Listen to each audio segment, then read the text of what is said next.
Hello students, 11th commerce business studies में हम discuss कर रहे हैं हमारा चैप्टर नंबर 4 जिसका नाम है बिजनेस सर्विसेज। इसके लास्ट लेक्चर के अंदर मैंने आपको सर्विसेज का कॉन्सेप्ट बताया था कि सर्विसेज क्या होती हैं, इनके कौन कौन से फीचर्स होते हैं। आज हम डिस्कस करेंगे टाइप्स ऑफ सर्विसेज के बारे में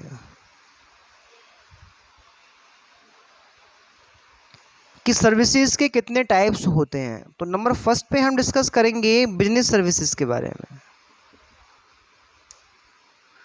दूसरे पे हम डिस्कस करेंगे सोशल सर्विसेज के बारे में और तीसरे पे हम डिस्कस करेंगे पर्सनल सर्विसेज के बारे में। यानी कि हम बात कर रहे हैं व्यावसायिक सेवाओं की,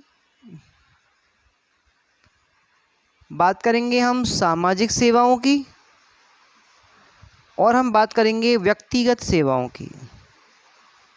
तो इस तरह से आपका 3 तरह की सेवाओं की व्यवस्था होती है। बिजनेस सर्विसेज कौन सी होती हैं? बिजनेस सर्विसेज वो सर्विसेज होती हैं जिन सर्विसेज से बिजनेस करने में हेल्प मिलती है, यानी कि जो सर्विसेज बिजनेस एंटरप्राइजेज के लिए दी जाती हैं। जैसे हम बात कर सकते हैं बिजनेस एंटरप्राइजेज के लिए दी जाने वाली सर्विसेज के अंदर हम बात कर सकते हैं बैंक की, हम बात कर सकते हैं इंश्योरेंस की, हम बात कर सकते हैं ट्रांसपोर्टेशन की, हम बात कर सकते हैं कम्युनिकेशन की, एडवर्टाइजमेंट। अच्छा, एडवर्टाइजमेंट किसी पर्टिकुलर पर्सन के लिए या किसी नॉर्मल बंदे के लिए ज़रूरी थोड़ी होता है। एडवर्टाइजमेंट किया जाता है ताकि कुछ प्रोडक्ट्स के बारे में, कुछ सर्विसेज के बारे में, वो सारे कमोडिटीज़ जो आपके एक बिजनेस एंटरप्राइज ऑफ़र करता है, जिनमें वो डील कर रहे हैं, जिनमें वो बिजनेस कर रहे हैं, उन सब के बारे में कस्टमर्स तक इन्फॉर्मेशन पहुंचाई जाए। इससे असिस्टेंस मिलती है, इससे एक फ़ायदा मिलता है किसके अंदर, बिजनेस के अंदर, कि आपसे नए कस्टमर जुड़ते हैं, वो आपके प्रोडक्ट्स को पसंद करते हैं, परचेज़ करते हैं और आपकी बिक्री बढ़ती है। अगर हम बात करें बैंकिंग की, तो बैंकिंग के अंदर ढेर सारी फैसिलिटीज़ बिजनेस एंटरप्राइजेस को मिलती हैं और ये सारी फैसिलिटीज़ आपके बिजनेस के स्मूथ ऑपरेशन के लिए, सिक्योरिटी के लिए कैसी है, अच्छी है। अगर हम बात करें इंश्योरेंस की, तो जब आप माल को कहीं से परचेज सेल करते हैं, माल डिलीवर करते हैं, तो आपको कुछ रिस्क होती है माल के डिलीवरिंग में। इसके अलावा आप माल को स्टोर कर रहे हैं तो रिस्क है गोडाउंस वगैरह में डिस्ट्रॉय होने की। अब ऐसी कंडीशन में क्या कर रहे हैं आप कि उसका इंश्योरेंस करवा रहे हैं। इस इंश्योरेंस से आपको एक सिक्योरिटी मिल रही है, आपको प्रिवेंशन मिल रहा है। किस चीज़ से? आपको मिल रहा है उन रिस्क से जिन रिस्क की वजह से आप थोड़े अनसर्टेन हो कि ये होने पर आपको नुकसान हो जाएगा। तो ये चीज़ें आपको असिस्ट करती हैं कि आप बड़े स्केल पे काम कर सकते हैं बिना टेंशन के। और ऐसा करने पर अगर मान लो कोई आपके संग में हैपनिंग होती है, कोई मान लो एक्सीडेंट हो जाता है या आपके कोई गोडाउन में आग वगैरह लग जाती है, तो आपको कंपेंसेशन दे देगी इंश्योरेंस कंपनी। ट्रांसपोर्टेशन बिजनेस के लिए ज़रूरी है भाई। देखो, जहाँ जो चीज़ें बनती हैं वहाँ उन चीज़ों का मैक्सिमम यूटिलाइजेशन नहीं हो पाता। तो इसके लिए हम ये बात करें कि अगर मान लो उनको हम उन प्लेसेस तक पहुँचाएं जहाँ पे उनके प्रोडक्शन की मामले कैसे हैं, बिल्कुल जीरो हैं, शून्य हैं। अगर वहाँ पे उस प्रोडक्शन को, एक्सेस प्रोडक्शन को पहुँचा दिया जाए तो वहाँ पे उनकी अच्छी वैल्यू बन जाएगी, इंपॉर्टेंस हो जाएगा उनका। तो उस चीज़ के लिए हम यहाँ पढ़ रहे हैं कि वो सारी सर्विसेज जो आपके बिजनेस को फ़ायदा पहुँचाती हैं, बिजनेस को असिस्ट करती हैं, वो आपके किसके अंदर आती हैं, आपकी बिजनेस सर्विसेज के अंदर आती हैं। ठीक है। नंबर 2 पे हम बात करते हैं सोशल सर्विसेज की। तो वो सोशल सर्विसेज क्या है? सोशल सर्विसेज वो सर्विसेज हैं जो सोसाइटी के लिए क्या करेंगी, फ़ायदा पहुँचाएंगी।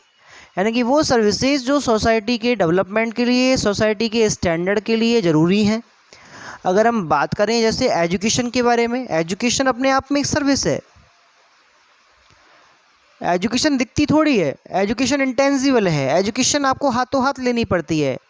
एजुकेशन में जो एक आपके स्टूडेंट होता है, एक टीचर जो होता है, उनकी इन्वॉल्वमेंट ज़रूरी है। क्लियर है? तो ये एजुकेशन हुआ। इसके अलावा आपका हेल्थ केयर, हेल्थ केयर का मतलब आपके हॉस्पिटल्स वगैरह की फैसिलिटी। तो ये चीज़ें जो हैं, इनके फैसिलिटी सोसाइटी के लिए कैसी है, ज़रूरी है।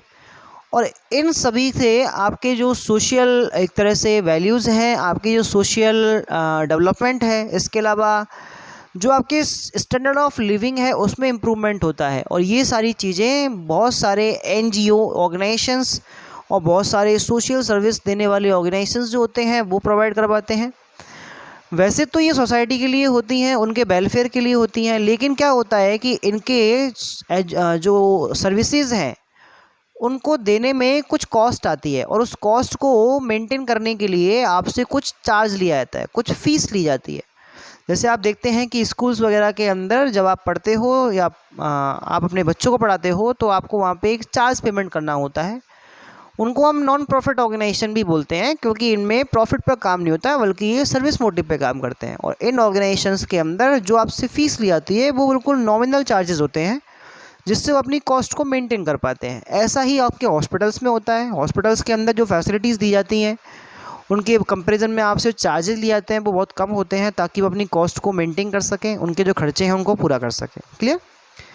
तीसरा आता है पर्सनल सर्विसेज। पर्सनल सर्विसेज कौन सी होती हैं कि कोई भी ऐसी सर्विस जो किसी पर्सनल या इंडिविजुअल कस्टमर के लिए या उसकी डिज़ायर के अकॉर्डिंग, कस्टमर की डिज़ायर के अकॉर्डिंग उसको दी जाती है, उसको कहते हैं हम पर्सनल सर्विसेज। यानी कि पर्सनल सर्विसेज से इंडिविजुअल इफेक्ट पड़ते हैं। मुझ पे पड़ा या किसी और पे पड़ा, एक ग्रुप पे, कम्युनिटी पे या पूरी कंट्री पे एक साथ नहीं पड़ सकता। जैसे हम बात कर सकते हैं इसके अंदर रेस्टोरेंट के बारे में। रेस्टोरेंट जैसे बात कर सकते हैं अपन टूरिज्म के बारे में। भाई देखो, टूरिज्म या रेस्टोरेंट की बात करें हम, अगर किसी रेस्टोरेंट के अंदर मान लो कोई जो डिशेस है वो मुझे पसंद नहीं आ रही हैं, तो मैं अपने हिसाब से उनके टेस्ट चेंज करवा सकता हूँ जैसा मुझे पसंद है। तो ये जो चलते हैं आपके, वो चलते हैं किसके हिसाब से? पर्सनल जो डिज़ायर्स हैं उनके हिसाब से। तो इस तरह की जो आपकी सर्विसेज है वो सर्विसेज होती हैं जो किसी पर्सनल या इंडिविजुअल बंदे को क्या करेंगी? इफेक्ट करेंगी, और उसके डिज़ायर के हिसाब से इनमें बार बार क्या होगा? चेंजेस होगा। और इस तरह की जो है वो व्यक्तिगत सेवाएं जो होती हैं उनको किसी व्यक्ति विशेष को दिया जाता है। ठीक है। तो आपकी जो टाइप्स ऑफ सर्विसेज हैं उसका जो लेक्चर है वो यहीं पे ख़त्म होता है। नेक्स्ट हम बातें करेंगे इसके कंपोनेंट्स के बारे में। ठीक है। Thank you.